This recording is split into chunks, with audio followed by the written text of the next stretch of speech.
దైవ సాక్షాత్కారం పొందిన ఆధ్యాత్మిక ఆచార్యునికి లేదా గురువుకు మీ లోపాలు చెప్పవచ్చు.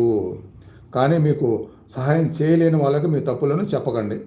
వాళ్ళ సహాయానికి బదులుగా మీ తప్పులను ఇతరులకు ప్రచారం చేసి మీకు హాని చేయొచ్చు. కాబట్టి లోపాలు తప్పులు ఉంటే అందరికీ చెప్పాల్సిన పని లేదు. ఎవరికి చెప్పకుండా ఎవరికి చెప్తే సహాయం వస్తుందో వాళ్ళకి మాత్రమే చెప్పాలి. అది అర్థం చేసుకొని చెప్పడం నేర్చుకోవాలి. ఒక దివ్య శక్తి ప్రవాహం అని ఒకటి చెప్తున్నారు. మంచి మనుషులతో కలవడం నేర్చుకోండి. ఇక్కడికి వచ్చిన మీలో చాలామంది ముఖాలు ఎంతో ఆత్మీయంగా అయ్యాయి. మీరు నాతో ఎంత ఎక్కువ అనుసంధానంతో ఉంటే చిన్న చిన్న విషయాలను గురించి అనవసరమైన సర్దు చేయడం మానుకుంటే మీరు అంత మెరుగ్గా అవుతారు. ఒక నిలకడైన దివ్యశక్తి మీలోకి ప్రవహిస్తుంది. ఎందుకంటే మహాత్ములు నన్ను ఇక్కడికి పంపారు. నేను పోయిన తర్వాత ఈ సత్యపు గొప్ప బలమైన ప్రభావాన్ని మీరు తెలుసుకుంటారు. వాళ్ళ ఉపదేశాన్ని అందజేయడానికి